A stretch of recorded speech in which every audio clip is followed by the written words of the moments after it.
Pemerintah interim Venezuela menegaskan tetap mendukung Presiden Nicolas Maduro dan menolak tekanan Amerika Serikat. Di sisi lain, produksi minyak mulai dipangkas akibat embargo AS, pengiriman minyak ke Cina ikut terganggu. Pejabat senior Venezuela menyatakan pemerintahan tetap berjalan di Caracas meski Maduro telah ditahan di New York, AS. Presiden Venezuela Delcy Rodriguez dengan tegas menolak rencana mantan Presiden Amerika Serikat Donald Trump yang disebut ingin memimpin masa transisi pemerintahan Venezuela menyusul penangkapan Presiden Nicolas Maduro. Penolakan itu disampaikan Rodriguez sebagai respons atas wacana intervensi politik asing terhadap kedaulatan negaranya. Rodriguez menegaskan bahwa Nicolas Maduro adalah satu-satunya presiden sah Venezuela dan tidak ada dasar bagi pihak luar untuk menentukan arah pemerintahan negara tersebut.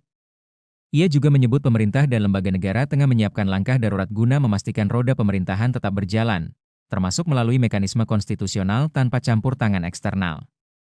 Sementara itu, Trump disebut tidak secara eksplisit berkomitmen mengirim pasukan AS untuk mendukung proses transisi.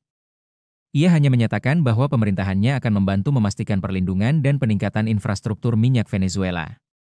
Pernyataan ini semakin mempertegas ketegangan politik dan perbedaan pandangan tajam terkait masa depan Venezuela di tengah sorotan internasional. Presiden Amerika Serikat, AS, Donald Trump, melontarkan ancaman terbuka kepada pemimpin baru Venezuela, Delcy Rodriguez, yang menggantikan Nicolas Maduro setelah operasi militer AS yang dramatis di Caracas. Pernyataan Trump ini menandai eskalasi signifikan kebijakan luar negeri AS dan memicu kecaman luas dari komunitas internasional atas implikasi kedaulatan negara dan ketegangan geopolitik di Amerika Latin. Trump memperingatkan bahwa Rodriguez menghadapi kemungkinan konsekuensi yang jauh lebih serius dibandingkan yang dialami Maduro jika ia tidak mengikuti keinginan Washington. Trump menegaskan ketidaksenangannya terhadap penolakan Rodriguez atas intervensi bersenjata AS yang menyebabkan penangkapan Maduro di Caracas, serta penolakan kerasnya terhadap tuntutan AS. Pernyataan itu mencerminkan perubahan tajam dalam sikap Trump, yang sebelumnya pernah menentang nation building atau pembangunan rezim atau keterlibatan militer untuk membentuk pemerintahan asing dan intervensi rezim asing.